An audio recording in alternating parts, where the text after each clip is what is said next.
नमस्कार, लोक स्वर में आपका स्वागत है। मैं हूं प्रियंका। खबरों में आगे बढ़ेंगे, मगर उससे पहले सुर्खियों पर एक नजर।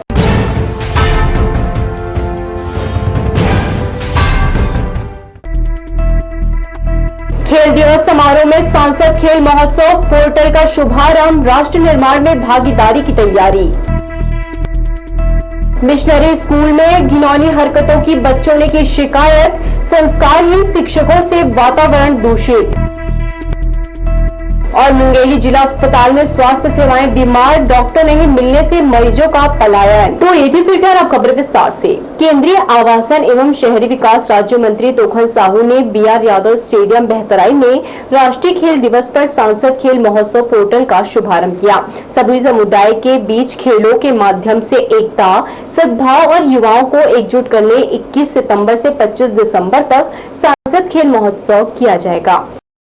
राष्ट्रीय खेल दिवस पर आयोजित समारोह में बिल्हा विधायक धर्मलाल कौशिक, बेलतरा विधायक सुशांत शुक्ला, महापौर पूजा विधानी, पूर्व मस्तूरी विधायक कृष्णमूर्ति बांधी, जिला पंचायत अध्यक्ष राजेश सूर्यवंशी, भूतपूर्व ओलंपियन और hockey head coach Ajit Emmanuel Lakra कार्यक्रम में उपस्थित रहे। अतिथियों के द्वारा मेजर ध्यानचंद की प्रतिमा में माल्यार्पण और दीप प्रज्वलित कर श्रद्धांजलि अर्पित की गई। इस मौके पर केंद्रीय राज्य मंत्री ने खिलाड़ियों को फिट इंडिया शपथ दिलाई। कलेक्टर संजय अग्रवाल, पुलिस अधीक्षक रजनीश सिंह, नगर निगम आयुक्त अमित कुमार, जिला पंचायत CEO संदीप अग्रवाल सहित खेल एवं युवा कल्याण विभाग के अधिकारी कर्मचारी उपस्थित रहे। केंद्रीय राज्य मंत्री तोखन साहू ने कहा कि खेल राष्ट्र निर्माण का आधार है। युवाओं को स्वस्थ और फिट रहने के लिए खेल के मैदान में उतरना होगा। उन्होंने बताया कि फिटनेस से केवल शारीरिक मजबूती ही नहीं बल्कि एक गौरवशाली राष्ट्र का निर्माण होता है। खेलों को बढ़ावा देने के लिए खेलो इंडिया जैसी बहुत सारी योजनाएं चलाई जा रही है, जिसके परिणाम स्वरूप भारत के खिलाड़ी विश्व स्तर पर ऐतिहासिक प्रदर्शन कर रहे हैं। कि हमारे युवाओं में खेल संस्कृति, नेतृत्व क्षमता और टीम स्पिरिट को बढ़ावा देने का यह सुनहरा अवसर है। हमारा उद्देश्य है कि खेल और फिटनेस के माध्यम से हम लोगों को जोड़े, समुदाय को जोड़े, एक साथ लाएं और फिट इंडिया का संदेश हम सबको घर घर तक के पहुंचाना है। हमारा यह सपना है कि गांव और शहर का हर युवा अपनी खेल प्रतिभा दिखा सके। इस मंच से जो खिलाड़ी उभरेंगे उन्हें राष्ट्रीय स्तर तक पहुंचाने में हर संभव सहयोग किया जाएगा, ताकि वे अपने क्षेत्र, जिले, छत्तीसगढ़ अपने माता पिता का नाम रोशन कर सके। वर्ष 2019 में प्रधानमंत्री के द्वारा राष्ट्रीय खेल दिवस के दिन फिट इंडिया मूवमेंट का शुभारंभ किया गया था। खेल और फिटनेस के माध्यम से ही सभी समुदाय को एक साथ लाने, युवाओं में खेल, संस्कृति और लीडरशिप को बढ़ावा देने के उद्देश्य से 21 सितंबर से 25 दिसंबर तक सांसद खेल महोत्सव का आयोजन भी किया जाना है, जिसका पंजीयन 29 अगस्त से 20 सितंबर तक किया जाना है। इस अवसर पर सांसद खेल महोत्सव पोर्टल का केंद्रीय राज्य मंत्री ने शुभारंभ किया और बिलासपुर लोकसभा क्षेत्र से खुद का पहला पंजीयन कर ज्यादा से ज्यादा संख्या में भाग लेने का आह्वान किया। कैमरामैन सतीश साहू के साथ दिलीप जगवानी, लोक स्वर, बिलासपुर।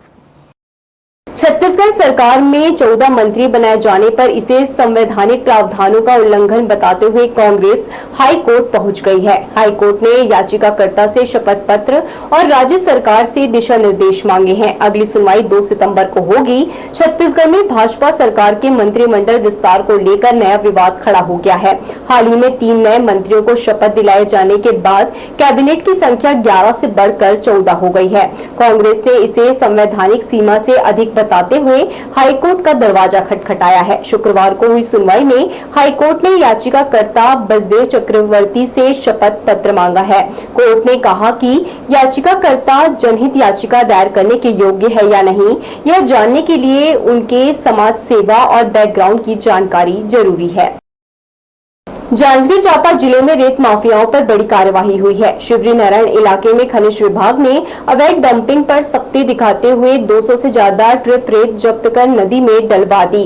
बताया जा रहा है कि जिले में इस तरह की यह पहली कार्यवाही है। कलेक्टर जन्मेजय महोबे के निर्देश पर टीम ने दबिश दी और मौके पर रेत जब्त कर महानदी में डलवा दिया। खनिज विभाग का कहना है कि ये कार्यवाही अवैध खनन और भंडारण पर रोक लगाने के लिए की गई है। खनिज विभाग की इस बड़ी कार्यवाही वहीं से रेत माफियाओं में हड़कंप है। सवाल यही है कि क्या लगातार ऐसी सख्ती से अवैध खनन पर रोक लग पाएगी।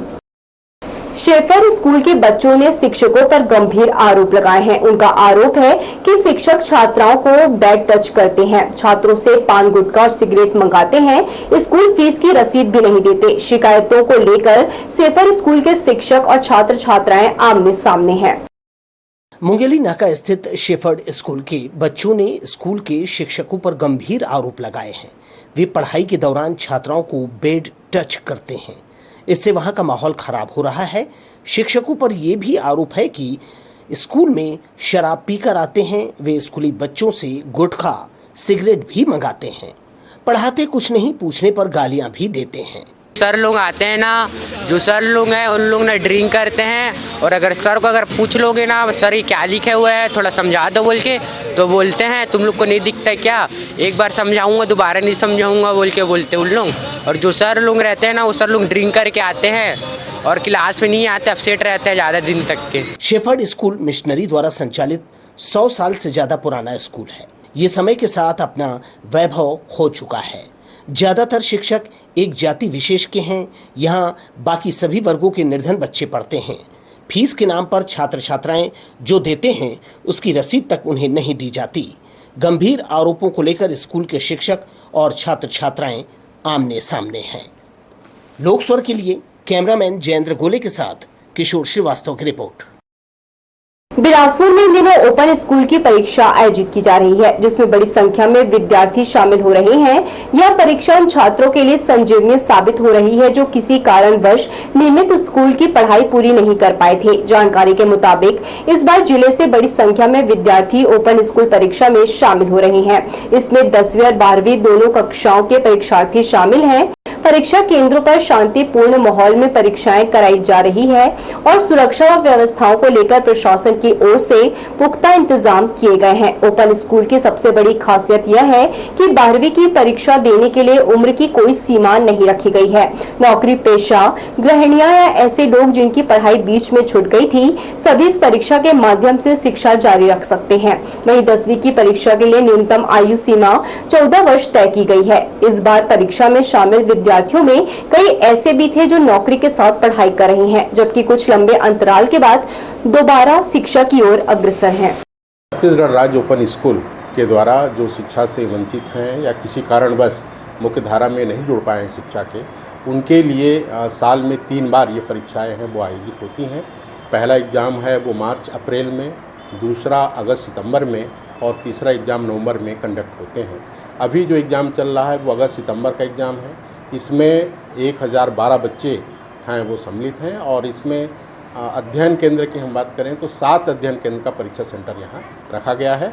परीक्षा शांतिपूर्ण संचालित है। शहर को स्वच्छता की दिशा में अग्रणी बनाने के उद्देश्य से नगर निगम ने स्वच्छ गणेश उत्सव अभियान 2025 की शुरुआत की है। इसके तहत नगर निगम ने विशेष प्रतियोगिता आयोजित करने का निर्णय लिया है। इस स्पर्धा में सबसे स्वच्छ पंडाल को नगद पुरस्कार और प्रशस्ति पत्र से सम्मानित किया जाएगा।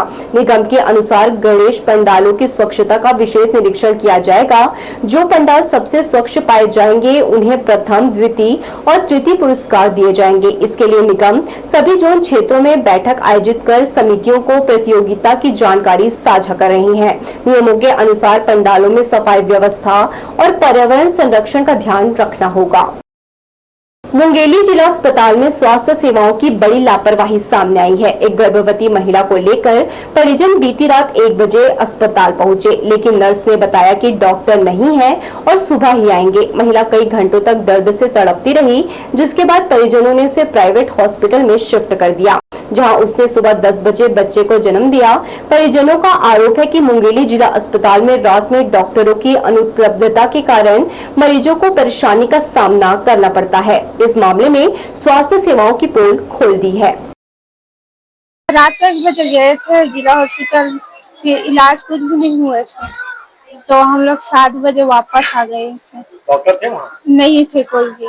ओमन बोली से डॉक्टर नहीं जाओ 16 नंबर रूम में रुको। कितने बजे गए? 1 बजे नहीं रही डॉक्टर, नर्स भर रही। एसपीजी ने सिम्स ऑडिटोरियम को अपने सुरक्षा घेरे में ले लिया है। उन्हीं की देखरेख में यहां बैठक व्यवस्था और तैयारियों को अंतिम रूप दिया जा रहा है। यहां राष्ट्रीय स्वयंसेवक संघ के सरकार्यवाह मोहन भागवत आ रहे हैं। वे काशीनाथ गोरे स्मृति स्मारिका का विमोचन करेंगे। राष्ट्रीय स्वयंसेवक संघ के राष्ट्रीय सर कार्यवाहक मोहन भागवत 30 सितंबर को शहर प्रवास पर आ रहे हैं। वे यहां पूर्व जिला संघ चालक काशीनाथ स्मृति स्मारिका का विमोचन करेंगे। इसके लिए स्पेशल प्रोटेक्शन ग्रुप के जवानों ने सादे ड्रेस में सिम्स ऑडिटोरियम को सुरक्षा घेरे में ले लिया है। यहां बिजली, पानी, बैठक व्यवस्था का विशेष इंतजाम किया जा रहा है। गृह मंत्री के बाद श्री भागवत को जेड श्रेणी की सुरक्षा मिली हुई है। वे ऐसे समय में यहां आ रहे हैं जब राष्ट्रीय स्वयंसेवक संघ अपनी स्थापना का शताब्दी वर्ष मना रहा है। छत्तीसगढ़ के आदिवासी अंचल में धर्मांतरण भी ज्वलंत मुद्दा है। अब आदिवासी अंचल के कद्दावर नेता दिलीप सिंह जुदेव भी नहीं है। संघ के सामने धर्मांतरण पर रोक लगाने प्रभावी आदिवासी नेता का अभाव है। लोकस्वर के लिए कैमरामैन जयेंद्र गोले के साथ किशोर श्रीवास्तव की रिपोर्ट। शास्त्रीय गीत संगीत नृत्य पर आधारित 6 दिवसीय समारोह का आयोजन कृषि महाविद्यालय के ऑडिटोरियम में हो रहा है, जिसमें कथक, कुचिपुड़ी, भरतनाट्यम की स्पर्धा विभिन्न श्रेणियों में हो रही है। प्रख्यात कलाकार विभिन्न प्रस्तुतियों का आकलन कर रहे हैं। बहुत अच्छा लग रहा है सर। देखिए, हमारा ये चौथा साल है। हमने इसकी शुरुआत की थी 2022 में, और जैसा कि आप जानते हैं कि हमारी कोशिश बस यही है कि अभी उभरते हुए जो कलाकार हैं उनको हम एक अच्छा मंच दें, एक अच्छा एक्सपीरियंस दें, एक अच्छा अनुभव दें। और क्योंकि बड़े परफॉर्मेंसेस, बड़े जो आर्टिस्ट हैं उनको स्टेज मिलते रहते हैं, बट जो ये अभी हमारे उभरते हुए कलाकार हैं उनको हमारा स्टेज देना बहुत जरूरी है। रेलवे की लापरवाही और एक ठेका मजदूर की मौत। बिलासपुर के कोचिंग यार्ड हादसे ने न सिर्फ परिवार को उजाड़ दिया, बल्कि रेलवे की जवाबदेही पर भी गंभीर सवाल खड़े कर दिए हैं। हाईकोर्ट ने इस मामले को गंभीरता से लिया है और रेलवे से 3 दिन में जवाब मांगा है, लेकिन पीड़ित परिवार न्याय की मांग को लेकर डीआरएम ऑफिस के सामने धरने पर बैठा है। बिलासपुर के रेलवे कोचिंग डिपो में ट्रेन की सफाई कर रहे ठेका श्रमिक प्रताप बर्मन की करंट लगने से मौत हो गई। इलाज के लिए 3 दिनों तक जद्दोजहद चलती रही, लेकिन गुरुवार को उसकी मौत हो गई। हादसे के बाद रेलवे प्रशासन इलाज और मुआवजे को लेकर टाल मटोल करता रहा। इधर हाईकोर्ट ने इस मामले को जनहित याचिका मानकर सुनवाई शुरू कर दी है। चीफ जस्टिस रमेश कुमार सिन्हा और जस्टिस बी.डी. गुरु की डिवीजन बेंच ने रेलवे के रवैये पर नाराजगी जताते हुए जीएम को 3 दिनों में शपथ पत्र के साथ जवाब देने के निर्देश दिए हैं। परिजन और ग्रामीण डीआरएम ऑफिस के सामने धरने पर बैठे हैं। गुरुवार देर रात से शुक्रवार तक सैकड़ों लोग वहां डटे रहे। आंदोलनकारियों ने कहा, प्रताप बर्मन की मौत रेलवे और ठेकेदार की लापरवाही से हुई है। वे 3 दिनों से मांग कर रहे थे कि उनका समुचित इलाज कराया जाए, लेकिन लापरवाही हुई। अब जब मौत हो गई तो परिवार को न्याय मिलना चाहिए। जब तक मांगे पूरी नहीं की जाती, आंदोलन जारी रहेगा। विगत ये मामला जो है प्रताप बर्मन जो भाई को हो, उनको न्याय दिलाने की बात है। जो उनके साथ रेलवे विभाग एवं ठेकेदार जो लोग हैं, उनकी लापरवाही की वजह से प्रताप बर्मन का निधन हुआ, उनके साथ दुर्घटना हुआ। पहला झटका जब लगा तो बचाया जा सकता था, लेकिन रेलवे विभाग की लापरवाही की वजह से दोबारा फिर झटका लगा, उसमें वो अधिक रूप से ज्यादा घायल हुआ। इस हादसे पर रेलवे प्रशासन का कहना है कि इलाज और मुआवजा नियमों के तहत दिया जाएगा। मंडल के सीनियर डीसीएम अनुराग कुमार सिंह ने कहा, ये घटना बेहद दुखद है। हादसे के बाद तुरंत रेलवे हॉस्पिटल, सिम्स और फिर अपोलो में इलाज कराया गया। नियम और प्रक्रिया के मुताबिक 2 से 4 महीने का वक्त लग सकता है, लेकिन जितना जल्दी हो उतनी जल्दी सहायता दी जाएगी। जो लेबर कमिश्नर होते हैं उनको एक रिपोर्ट रेलवे की तरफ से आज फाइनल होकर जा रहा है कि क्या घटना थी, कैसे हुई। और क्योंकि मामला ऑलरेडी हाईकोर्ट में भी लंबित है, इसके ऊपर एक सुनवाई हुई है और 2 तारीख को एफिडेविट फाइल करने का निर्देश प्राप्त हुआ है। तो उस एफिडेविट के आधार पे और जो भी न्यायालय का आदेश होगा हाईकोर्ट का, उसके आगे जो कॉम्पनसेशन का जो प्रक्रिया है वो मामला आगे बढ़ेगा। रेलवे मजदूर की मौत ने कई सवाल खड़े कर दिए हैं। हाईकोर्ट ने जहां रेलवे के रवैये पर सख्ती दिखाई है, वहीं परिजनों का आंदोलन और गुस्सा थमने का नाम नहीं ले रहा। अब सबकी नजरें इस बात पर हैं कि रेलवे आखिर कब तक अपनी जिम्मेदारी तय करेगा और प्रताप बर्मन के परिवार को न्याय मिलेगा। लोक स्वर के लिए भूपेंद्र राठौर की रिपोर्ट। ठाकुर छेदीलाल बैरिस्टर कृषि महाविद्यालय के प्रथम, द्वितीय और तृतीय वर्ष के छात्र छात्राओं की वार्षिक परीक्षाएं शुरू हो गई है। वे यहां कृषि स्नातक की पढ़ाई कर रहे हैं। उनकी प्रायोगिक परीक्षा पूर्व में हो चुकी है। तीनों की परीक्षाएं अलग अलग तिथियों में हो रही है। यह परीक्षा 26 सितंबर तक होगी।